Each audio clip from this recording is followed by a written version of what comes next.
வணக்கம். மூத்த அரசியல் பிரமுகரும் தொடர்ந்து 75 ஆண்டுகளாக பொதுமக்களுக்கு மருத்துவ சேவை கொடுத்ததற்கான பத்மஸ்ரீ விருது பெற்ற டாக்டர் H.V. அண்டே அவர்கள் நம்முடன் 2026 தமிழ்நாடு சட்டமன்ற தேர்தல் சம்பந்தமாக தன்னுடைய கருத்துக்களை தெரிவிப்பார். வணக்கம் டாக்டர். வணக்கம் டாக்டர். இப்போ தமிழ்நாடு சட்டமன்ற தேர்தல் 2026 இந்த தேர்தலில் யாருக்கு வெற்றி வாய்ப்பு இருக்குதுன்றது உங்களுடைய பார்வையில், நீங்கள் ஒரு மூத்த அரசியல் பிரமுகர், கிட்டத்தட்ட உங்களுடைய வயது 100 நெருங்குகிறது. பல தலைவர்களை பார்த்துக்கிறீங்க. முதலமைச்சர் ராஜாஜி, அறிஞர் அண்ணா, பேரறிஞர் காமராஜர், புரட்சித்தலைவர் எம்ஜிஆர், புரட்சித்தலைவர் ஜெயலலிதா மற்றும் எடப்பாடியார் மற்றும் பல தலைவர்கள் நெருங்கி பழகிறீங்க. தொடர்ந்து 6 முறை நீங்கள் எம்எல்ஏவாக இருந்துக்கிறீங்க. தமிழ்நாடு சுகாதாரத்துறை முன்னாள் அமைச்சராக இருந்துக்கிறீங்க. ஸோ அந்த அடிப்படையில் உங்களுடைய இந்த தேர்தலுக்கான பார்வை என்ன, எப்படி இருக்குது? யார் வெற்றி பெற வாய்ப்பு உள்ளது? என்னை பொறுத்தவரையில் கடந்த 60 ஆண்டுகளுக்கு மேலாக 1964 முதல்ல சுயேட்சை வேட்பாளராக சென்னை மாநகரத்தினுடைய பட்டதாரி தொகுதியில் அமோகமான வகையில் வெற்றி பெற்று என்னை எதிர்த்த திமுக அண்ணானுடைய தலைமையிலே பணியாற்றி கொண்டிருந்த திமுக, ராஜாஜியினுடைய சுதந்திரா பார்ட்டி, பெருந்தலைவர் காமராஜனுடைய காங்கிரஸ் எல்லாருக்கும் டெபாசிட் இழந்தார்கள். நான் வெற்றி பெற்றேன் மேல் சபையில். பிறகு 67, 71 T.N. அனந்தநாயகியை தோற்கடித்து, அதே மாதிரியாக ஆசை தம்பி தோல்வி அறியாதவர் என்று சொல்லக்கூடிய அவரையும் தோற்கடித்து மீசா கணேஷ் அனுப்பி மொத்தமாக 6 தேர்தலில் ஒரு 24 ஆண்டுகள் மேலவை பேரவையில் உறுப்பினராக இருந்து புரட்சி தலைவர் எம்ஜிஆருடைய பொற்காலத்தில் ஒரு 25 இடைத்தேர்தல்கள் கூட நான் நடத்திருக்கின்றேன். ஆகவே இந்த அனுபவத்தை வைத்து கொண்டு இப்பொழுது இருக்கக்கூடிய நிலைமை பார்க்கும்போது நம்முடைய மதிப்பிற்குரிய முன்னாள் முதல்வர், இப்பொழுது எதிர்கட்சி தலைவராக இருக்கக்கூடிய மாண்புமிகு எடப்பாடி கே. பழனிசாமி அவர்கள் தலைமையில் இயங்குகின்ற இங்கே NDA அனைத்து இந்திய அண்ணா திராவிட முன்னேற்ற கழகம், பாஜக பாரதிய ஜனதா கட்சி இதனுடைய தலைமையிலே அவர் இங்கே இயங்கி கொண்டு வருகிறார்கள். இந்த கூட்டணிக்கு டெல்லியிலே தலைமை NDAக்கு நம்முடைய பாரத பிரதமர், தமிழகத்தில் அது நம்முடைய எடப்பாடி பழனிசாமி அவர்களுக்கு அந்த பொறுப்பு கொடுக்கப்பட்டிருக்கிறது. அவருடைய பரப்புரையை பார்க்கும்போது மிக நல்ல வகையிலே கூட்டம் வந்து கொண்டிருக்கிறது. நல்ல அருமையாகவும் பேசிக் கொண்டிருக்கிறார்கள், தெளிவாகவும் பேசிக் கொண்டிருக்கிறார்கள். அது மட்டும் இல்லாமல் அவருக்கு கூட்டணி பலமும் இருக்கிறது. ஒரு பக்கத்தில் பாட்டாளி மக்கள் கட்சி டாக்டர் அன்புமணி ராமதாஸ் அவர்கள் வலம் வந்து கொண்டிருக்கிறார்கள். அவருக்கு தேர்தலில் நிற்க வேண்டிய அவசியம் இல்லை. அவர் இப்பொழுது ராஜ்யசபாவில் வெற்றி பெற்ற காரணத்தினால அவர் முழு நேரத்தை இங்கே பரப்புரைக்காக பயன்படுத்த முடியும். அதே மாதிரியாக G.K. வாசன் அவரும் பலம் வந்து கொண்டிருக்கிறார்கள். நம்முடைய அமமுக தினகரன் அவரும் இங்கே வலம் வந்து கொண்டிருக்கிறார்கள். இப்படி பல கட்சிகள் சேர்ந்து இங்கே பரப்புரை நடத்தி கொண்டு வருகிறார்கள். இந்த கூட்டணி பாரதிய ஜனதா பொறுத்தவரையில் நம்முடைய நயனார் நாகேந்திரன் அவருடைய தலைமையில் நல்ல சிறப்பாக வளர்ந்து கொண்டிருக்கிறது. அவருடைய முயற்சியால் இங்கே 27 பேர் இங்கே பாரதிய ஜனதா கட்சி சார்பாக தாமரை சின்னத்தில் இருக்கிறார்கள். இவங்க மற்றவங்க இரட்டை இலை சின்னத்தில். என்னுடைய பாசத்திற்குரிய டாக்டர் A.C. சண்முகம் புதிய நீதி கட்சி அதன் சார்பாக 2 வேட்பாளர்கள் நிறுத்தி வைத்திருக்கிறார்கள். அது ஒரு நல்ல ஒரு கூட்டணி அமைந்திருக்கிறது. அது மட்டும் இல்லாமல் மக்கள் மத்தியில் ஒரு பெரிய வெறுப்பு வளர்ந்து கொண்டு வருகிறது. பெண்களுக்கு இங்கு பாதுகாப்பு இல்லை, எப்பொழுது பார்த்தாலும் கற்பழிப்பு, கொலை, சிறுமிகள் கற்பழிக்கப்படுகிறது. எல்லாம் ரொம்ப மோசமான வகையிலே தமிழகத்தில் இதுவரையிலே நான் இங்கே 45ஆம் ஆண்டிலிருந்து பார்த்து கொண்டிருக்கின்றேன். எந்த காலகட்டத்திலையும் இந்த அளவிற்கு மோசமான நிலைமை நான் பார்த்ததில்லை. ஆகவே இது ஒரு ஆன்டி கவர்மெண்ட், அரசாங்கத்துக்கு ஒரு எதிர்ப்புக்கான ஒரு அலை வீசிக்கொண்டு இருக்கிறது, வந்து கொண்டு இருக்கிறது. அது நம்முடைய எடப்பாடி பழனிசாமியினுடைய தலைமையில் இயங்குகின்ற தேசிய NDAக்கு அது பயன் பெறக்கூடிய அளவிற்கு அமையும் என்பது என்னுடைய கருத்து. ஒட்டுமொத்தமாக சுருக்கமாக சொல்ல வேண்டும் என்றால், அடுத்த தேர்தலிலே நிச்சயமாக ஒரு ஆட்சி மாற்றம் ஏற்படும். அடுத்து முதலமைச்சர் என்னை பொறுத்தவரையிலே எடப்பாடி பழனிசாமி அவர்கள் தான் வருவார் என்று என்னுடைய கணிப்பு. அண்ணா சட்டமன்ற தொகுதியில் அனைத்து இந்திய அண்ணா திராவிட முன்னேற்ற சார்பாக திருமதி S. கோகுலேந்திரா போட்டியிடுறாங்க. அவங்களோட வெற்றி வாய்ப்பு எப்படி இருக்குதுங்க? அண்ணா நகர் தொகுதியில ஒரு பிளஸ் பாயிண்ட் என்று ஆங்கிலத்தில் சொல்லுவார்கள். அனைத்து இந்திய அண்ணா திராவிட முன்னேற்ற கழகத்துக்கும் நம்முடைய NDAக்கும் ஒரு பிளஸ் பாயிண்ட், இங்கே இருக்கக்கூடிய அனைத்து இந்திய அண்ணா திராவிட முன்னேற்ற கழகத்தினுடைய வேட்பாளர் சகோதரி திருமதி கோகுலா இந்திரா அவர்கள் ரொம்ப சாமர்த்தியசாலி, ரொம்ப புத்திசாலி. அவர் வழக்கறிஞர். அது மட்டும் இல்லாமல் ராஜ்யசபாவில் உறுப்பினராக இருந்தார். அது மட்டும் இல்லாமல் 5 ஆண்டுகள் பல பொறுப்புகள், அந்த காலத்தில் பல பொறுப்புகள் ஏற்றுக்கொண்டு மிக சிறப்பான வகையில் எந்த களங்கமும் இல்லாமல் 5 ஆண்டுகள் அமைச்சராக இருந்திருக்கிறார்கள். இங்கே சகோதரி திருமதி கோகுலா இருக்கிறார்கள். ஆகவே இந்த தொகுதியிலே எனக்கு அவர்கள் எப்படி இருந்தாலும் ஒரு 10-15 ஓட்டு வித்தியாசத்துக்கு மேலே, நல்ல வித்தியாசத்திலே திருமதி கோகுல இந்திரா அவர்கள் இங்கே வெற்றி பெறுவார்.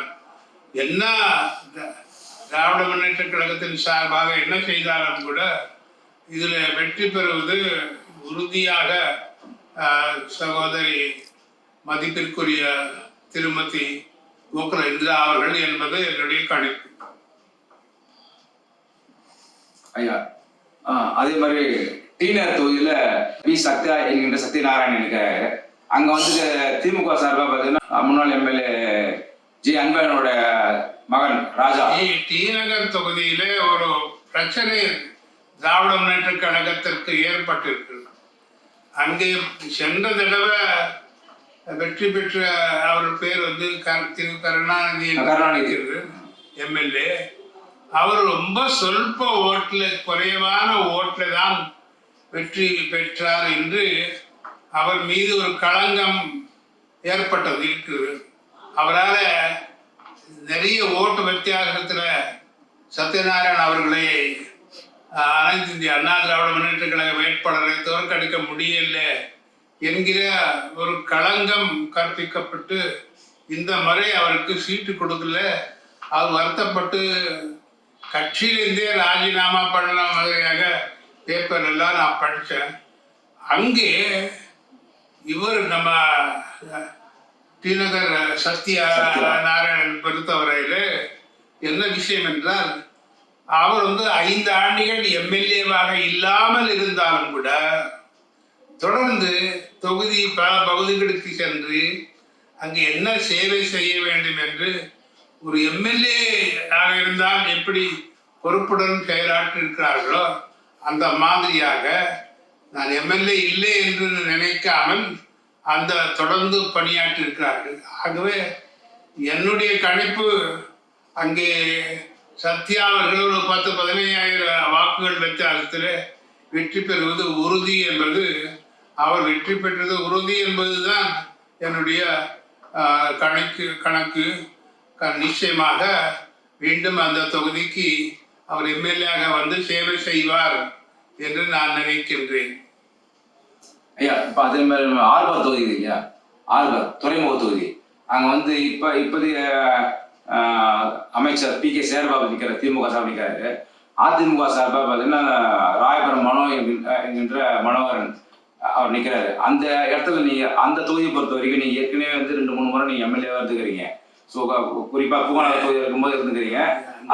அந்த அடிப்படையில் உங்களோட பார்வையில் யார் அங்கே வெற்றி பெற வாய்ப்பு இருக்குது, என்ன பண்ணால் வெற்றி பெற முடியும்? ஆர்பர் தொகுதிக்கு எனக்கு ஒரு வகையில் ஒரு லிங்க், ஒரு கனெக்ஷன் இருக்கு. ஏன்னா நான் பூங்காநகர் தொகுதியிலே நின்ற அந்த சவுகார்பேட்டை அந்த இடமெல்லாம் இப்பொழுது ஆர்பர் தொகுதிக்கு வந்திருக்கிறது. ஏற்கனவே அது ஆர்பர் தொகுதியில பல ஒரு 60 ஆண்டுகளுக்கு முன்பாக ஜெயிச்ச டாக்டர் யு கிருஷ்ணராவ் அவர் எனக்கு சொந்தக்காரர். அந்த தொகுதியில் ரொம்ப ரொம்ப க்ளோஸ், எனக்கு சொந்தக்காரர். ஆகவே அது எனக்கு இருக்கு. அதில் வந்து கொஞ்சம் டஃப்பாக தான் இருக்கும், டஃப்பாக இருக்கு. இவர் கடுமையாக பணியாற்றினால் இங்கே நம்முடைய என்டிஏ அணியில் வெற்றி பெறுவதற்கு வாய்ப்பு இருக்கு. குறிப்பா அந்த சவுகார்பேட்டை ஏரியா சொல்றீங்க இல்லையா, அவங்க வந்து குஜராத்தி ராஜஸ்தானி இருக்கிறாங்க. எல்லாத்தையும் சொல்லி கவர் பண்ணி அந்த ஒரு ஓட்டு வங்கி வந்து வெற்றி. நான் எப்படி என் மாதிரி நான் எப்படி வேலை செய்தேன் நீங்கள் யாரும் நம்ப மாட்டீங்க. குஜராத்தி ஒரு நண்பர் எனக்கு இருந்தார். அவரிடத்துல ஒரு சில கருத்துகள் சொல்லி குஜராத்தியில நான் ஸ்பீச் கொடுத்துருக்கேன். स्वतंत्र संग्राम से भाइयों बहनों तमारा फाड़ो घनो मोटो से அப்படி குஜராத்தில ஸ்பீச் கொடுத்து, இதெல்லாம் கொஞ்சம் புரியுது உங்களுக்கு? அந்த மாதிரி மினு மசானி அவர்கள் ராஜ்கோட் எம்பி, அவளை வர வச்சு அந்த மாதிரி எல்லாம் பண்ணா நல்லா இருக்கும். எல்லாரையும் கவர் பண்ணணும். அவங்களுக்கு நாங்க வடநாட்டுக்காரங்க, நாம இங்கே தேவையற்றவர்கள் என்கிற எண்ணம் வரக்கூடாது. நம்ம நாட்டை பொறுத்தவரையில தமிழர்கள் வடநாட்டில் இருந்தாலும் வடநாட்டுக்காரர்கள் இங்க இருந்தாலும் எல்லாரும் இந்தியர்கள். அந்த ஒரு இம்ப்ரெஷன் அந்த வகையில் பணியாற்ற வேண்டும். அவர் அப்படி பணியாற்றினால் இங்கே என்டிஏக்கு நல்ல சான்ஸ் இருக்கு. ஐயா, அதே மாதிரி அந்த தொகுதி பொறுத்த வரைக்கும் பார்த்தீங்கன்னா எஸ்சி அதிகமாக உள்ள தொகுதி, குறிப்பாக வந்து எஸ்சி ஷெட்யூல் கம்யூனிட்டி. இது ஆர்பர் தொகுதியில் அங்கே ஒரு பக்கம் இந்த ராயபுரம் ஓட்ட அந்த ஆர்பர்ல எல்லாம் மிக்ஸ்டர் இருக்கிறாங்க. அதில் குறிப்பாக வந்து தெலுங்கு நிறைய சர்ச்சஸ் இருக்கு. முஸ்லிம் உடன்பிறப்புகள், கிறிஸ்தவ உடன்பிறப்புகள் எல்லாரும் இருக்கிறாங்க. ஒரு மிக்ஸ்டு கான்ஸ்டிட்யூன்சி. அதில் எல்லாருக்கும் சரியான வகையில் அவங்கள போய் பார்த்து அவங்களை உற்சாகப்படுத்தி நீங்கள் வாக்குச்சாவடிக்கு சென்று ஓட்டு போடணும்னு சொன்னாங்கன்னா நமக்கு நல்ல சான்ஸ். ஆர்பர் தொகுதியை பொறுத்த வரைக்கும், துறைமுக தொகுதியை பொறுத்த வரைக்கும் இஸ்லாமியர்கள் அதிகமாக வசிக்கக்கூடிய பகுதியாக இருக்குது. குறிப்பாக மண்ணடி சார்ந்த பகுதியெல்லாம் இருக்குது. அவங்க வந்து அந்த பகுதியில் வந்து அவங்களும் வந்து யார் ஜெயிக்கணும்னு தோக்கணுன்ற முடிவு செய்கிற ஒரு சக்தியாக இருக்கிறாங்க. அந்த அவர்களை எப்படி புரிய வைக்கிறது? இந்த என்டிஏ கூட்டணி தான் சிறந்த கூட்டணி, உங்களுக்கான கூட்டணி என்று, மக்கள் செய்ய கூட்டணி என்று கடுமையாக பணியாற்றினால் என்டிஏக்கு அங்கே வாய்ப்பு இருக்கிறது. பொதுவாக தேர்தல்களை பற்றி பேச வேண்டும் என்றால் நான் ஒரு விஷயத்தை குறிப்பிட விரும்புகிறேன்.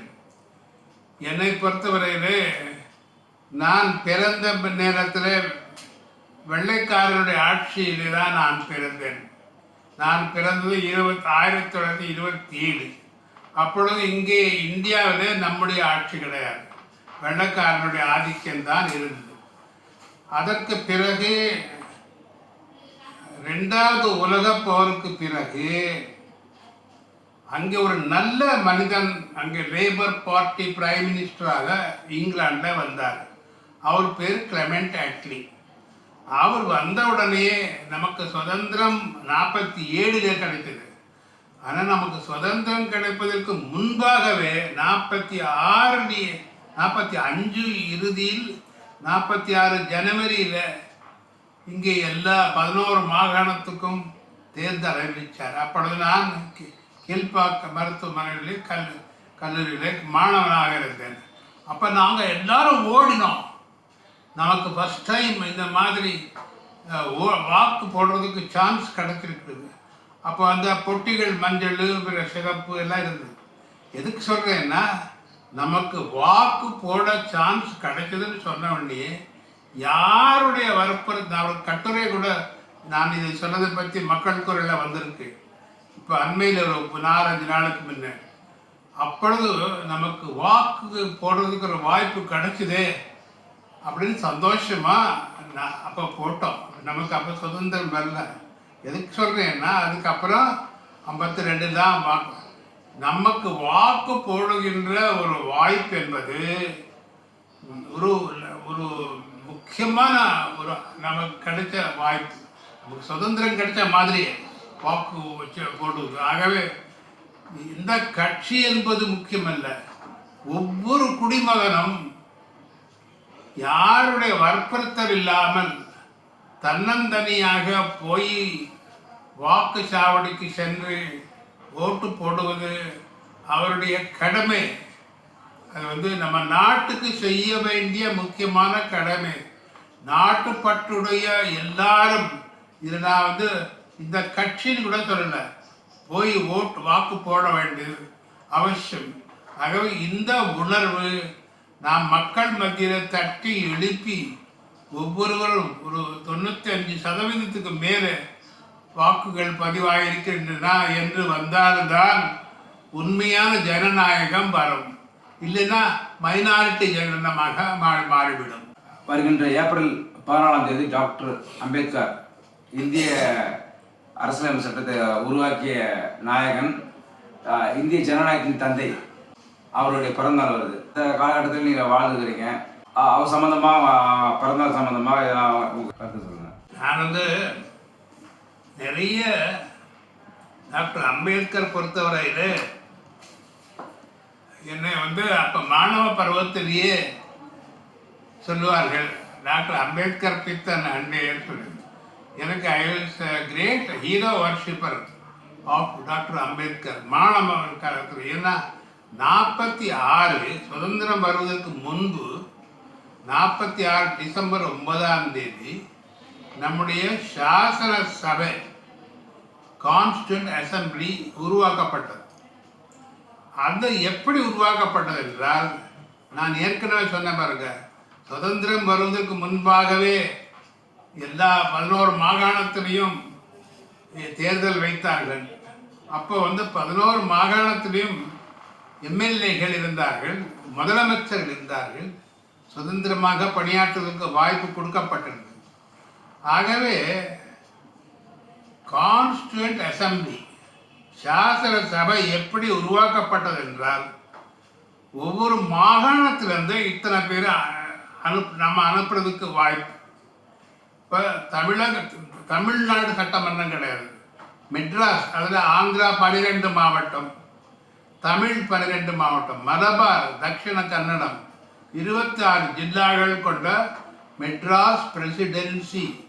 அதிலிருந்து 48 உறுப்பினர் நாம் அங்கே சாசன சபைக்கு அனுப்பலாம். பாம்பே மாகாணத்தில் குஜராத், மகாராஷ்டிரா சேர்ந்து அதிலிருந்து 46 உறுப்பினர். உத்தரப்பிரதேசத்திலிருந்து 52, யுனைடெட் ப்ராவின்ஸ்ன்னு பேர் இருக்கு. வங்காளம் 2 கிழக்கு மேற்கு எல்லாம் பெரிய வங்காளம், அதுலேருந்து 60 பேர் அங்கே சாசன சபைக்கு அனுப்பலாம். ஆகவே எல்லாம் அனுப்பிய நேரத்தில் 14 எம்எல்ஏகளோட பாம்பே சாசன சபையில் டாக்டர் அம்பேத்கர் உட்கார்ந்து கொண்டிருக்கிறார். அங்கே ஆட்டோமேட்டிக்காக அவர் அந்த சாசன சபை அங்கேருந்து பாம்பே ப்ராவின்ஸ்லேருந்து சாசன சபைக்கு அனுப்பிச்சிருக்க வேண்டும். 46 பேரில் அவர் ஒருத்தராக இருந்திருக்கணும். ஆனால் என்ன நடந்ததுன்னா, அங்கே முதலமைச்சர், இங்கே பிரகாஷம் முதலமைச்சர், பாம்பேல முதலமைச்சர் B.G.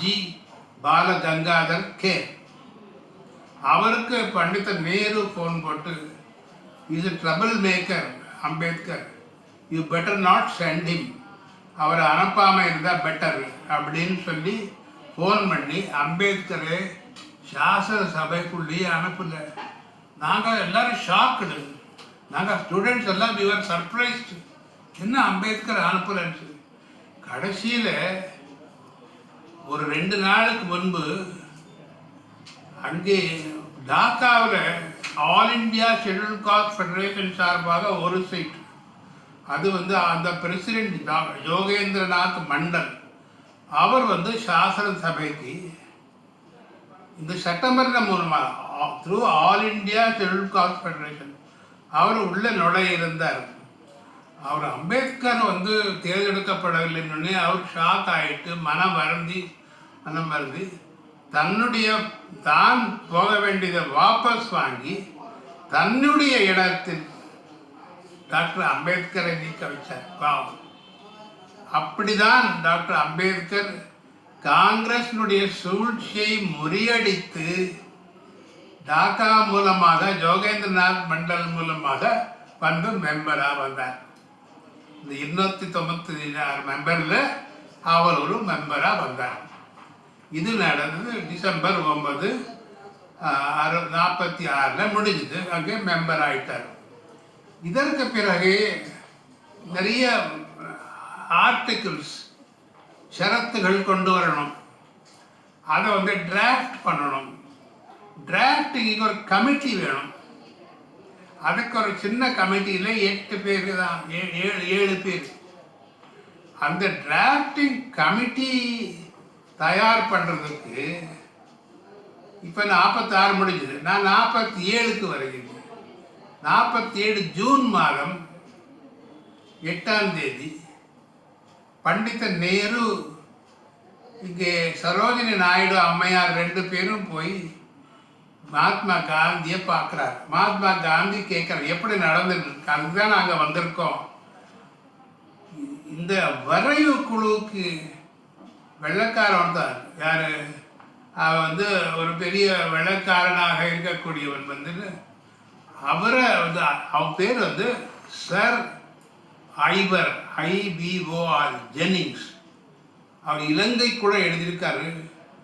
அவரை நாம் வர வச்சு I want to take your permission, Gandhiji, to import the services of Ivar Jennings for drafting the constitution அப்படின்னு கேட்குறாரு. இந்த உரையாடல் சரோஜினி நாயுடு அம்மையார் ரெக்கார்ட் பண்ணிட்டார் ஒரு புக்கில். அந்த புக்கை மகாராஷ்டிராவில் ஒருத்தர் சவானான்னு சொல்லி அவர் அந்த புக்கில் எழுதியிருக்கார். நான் அந்த புக்கிலேருந்து எழுதி இதில் இந்த புக்கில் என்னுடைய புக்கில் போட்டிருக்கேன். இது நான் எழுதிய புக். இந்த நூல் இங்கிலீஷில் இங்கிலாண்டில் மேக்பினன் அவங்க பப்ளிஷ் பண்ணாங்க. இதை தமிழாக்கம். இந்த தமிழாக்கத்துக்கு நரேந்திர மோடி அவர்கள் முதலமைச்சராக இருந்த நேரத்தில் குஜராத்தினுடைய ஒரு அற்புதமான வாழ்த்து அனுப்பிச்சிருக்காரு. பின்னாடி இருக்கு. எதுக்கு சொல்கிறேன்னா, இவர் ஐவர் ஜெனிங்ஸ்ன்னு சொன்ன உடனே மகாத்மா காந்தி சிரிக்கிறாரு. இன்னும் 2 மாதத்தில் வெள்ளைக்காரரை வெளியே அனுப்ப போகிறோம், திருப்பி உங்களுக்கு வெள்ளைக்காரன் பைத்தியமா, அவரை தான் வேணுமா, நம்மக்கிட்ட அம்பேத்கர் இருக்கார், அவரை யூஸ் பண்ணுங்க வரைவுக்குழுக்கு. காந்தி சொல்றார், அடக்கு முட்டு இவர் Nehru, he was a stumbling block for our freedom movement, நம்முடைய சுதந்திர போராட்டத்திற்கு முட்டுக்கட்டையாக இருந்தார். அதுக்கும் சிரிக்கிறார் மகாத்மா காந்தி. அவரை தட்டுறார் முதுகில். Independence freedom is not for Jawaharlal Nehru alone. உங்களுக்கு மட்டுமல்ல, இங்கே இருக்கக்கூடிய 40 கோடி மக்களுக்கும் சுதந்திரம். இங்கு எங்கெங்கே நம்முடைய ஆட்கள் சாமர்த்தியமானவர் இருக்கிறார்களோ அவரை பயன்படுத்த வேண்டும். ஆகவே டாக்டர் அம்பேத்கரை வரைவு குழு தலைவராக போடும். அது மட்டுமல்ல, நாளைக்கு வர இருக்கின்ற சுதந்திர இந்தியாவினுடைய ஃபர்ஸ்ட் லா மினிஸ்டராகவும் அவரே இருக்கணும். மகாத்மா காந்தி நேருனுடைய அந்த வெள்ளைக்கார மோகத்தை அடித்து நொறுக்கி மகாத்மா காந்தி அதனால தான் அவங்க சூழ்ச்சியை மீறி டாக்டர் அம்பேத்கர் வர முடிஞ்சுது. அது மட்டுமல்ல, அவர் எல்லா சாசனத்தையும் அவர் தான் நிறைவேற்றினார். ஆனால் காஷ்மீருக்கு தனி அந்தஸ்து கொடுக்கக்கூடிய 300